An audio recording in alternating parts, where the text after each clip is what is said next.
সাপ্তাহিক ছুটির দিন হওয়ায় অনেকে ছিলেন বাজারে, আবার অনেকে পরিবারের সঙ্গে সময় কাটাচ্ছিলেন। কিন্তু হঠাৎই তীব্র ভূমিকম্পে কেঁপে উঠল সবকিছু। মুহূর্তের মধ্যেই চারদিকে আতঙ্ক ছড়িয়ে পড়ে, আর তাতে হুড়োহুড়ি করে প্রাণ বাঁচাতে রাস্তায় নেমে এসেছিলেন বহু মানুষ। রাজধানী ঢাকা সহ দেশের বিভিন্ন স্থানে তীব্র ভূমিকম্প অনুভূত হয়েছে। বিশেষজ্ঞরা বলছেন, গত ৩০ বছরেও এত ভয়াবহ ভূমিকম্প দেখেনি বাংলাদেশ। তবে এবার ৭ থেকে ৯ মাত্রার তীব্র ভূমিকম্পের ঝুঁকিতে রয়েছে দেশ, আর তাতে হয়তো ঢাকা শহরের অর্ধেক ভবনই ভেঙে পড়তে পারে। শুক্রবার সকাল 10টা ৩৮ এই ভূমিকম্প অনুভূত হয়। ভূমিকম্পটির মাত্রা ছিল ৫.৭, আর এর উৎপত্তিস্থল নরসিংদীর মাধবদী হলেও এর কম্পন অনুভূত হয়েছে রাজধানী ঢাকা সহ সারা দেশে, এমনকি ভারতের কলকাতাতেও।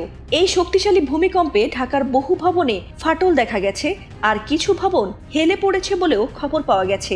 ইতোমধ্যেই ৫ জনের মৃত্যুর খবরও নিশ্চিত হয়েছে। আহত হয়েছেন শতাধিক মানুষ।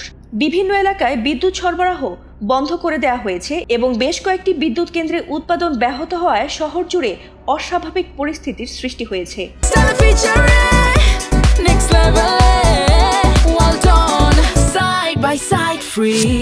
ভূমিকম্প গবেষণা কেন্দ্র জানিয়েছে, গত ৩০ বছরের মধ্যে এই ভূমিকম্পই ছিল সবচেয়ে শক্তিশালী। কারণ এই কম্পনে যে শক্তি অবমুক্ত হয়েছে তা হিরোশিমা নাগাসাকিতে ফেলা একটি বোমার শক্তি সমান। বিশেষজ্ঞরা এটিকে শুধু একটি বিচ্ছিন্ন ঘটনা হিসেবে দেখছেন না, বরং এটি আরও বড় ধরনের ভূমিকম্পের পূর্বাভাস হতে পারে বলেও মনে করছেন। এ প্রসঙ্গে ঢাকা বিশ্ববিদ্যালয়ের ভূতত্ত্ববিদ ডক্টর সৈয়দ হুমায়ুন আক্তার জানিয়েছেন, ভারত ও বার্মা প্লেটের সংযোগস্থলে দীর্ঘদিন ধরে জমে থাকা চাপ এই ভূমিকম্পে আংশিকভাবে মুক্ত হয়েছে। এছাড়াও তিনি সহ বহু বিশেষজ্ঞের মতে ৮ থেকে ৯ মাত্রার শক্তি এখনও ওই অঞ্চলে সঞ্চিত রয়েছে, যা ভবিষ্যতে আরও ভয়াবহ বিপর্যয় ঘটাতে পারে। অন্যদিকে বুয়েটের পুরকৌশল বিভাগের অধ্যাপক মেহেদী আনসার সতর্ক করে বলেছেন, ঢাকায় ৯ মাত্রার তীব্র ভূমিকম্প এবং আফটারশক হলে অর্ধেক ভবনই ভেঙে পড়ার সম্ভাবনা রয়েছে। কারণ বছরের পর বছর ধরে অপরিকল্পিত নগরায়ন ও মানহীন ভবন নির্মাণ এই ঝুঁকিকে আরও বাড়িয়ে তুলেছে।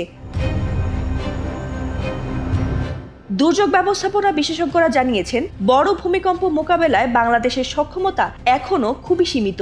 উদ্ধার সামর্থ্য, প্রশিক্ষণ এবং উপকরণ সব দিক থেকেই উন্নতির প্রয়োজন। তবে ফায়ার সার্ভিস জানিয়েছে, তারা নতুন কর্মপদ্ধতি ও প্রশিক্ষণের মাধ্যমে প্রস্তুত হওয়ার চেষ্টা করছে। আজকের ভূমিকম্প শুধু একটি কম্পন নয়, বরং একটি সতর্কবার্তা। বাংলাদেশের ভূমিকম্প প্রবণ ভূ অবস্থান এবং অপরিকল্পিত নগরায়ন সব মিলিয়ে যে বড় ঝুঁকি সামনে আসছে, তার জন্য এখনই প্রস্তুতি নেওয়ার প্রয়োজন বলে মনে করছেন বিশেষজ্ঞরা। ফাতিমা সুলতানা, এটিএন বাংলা।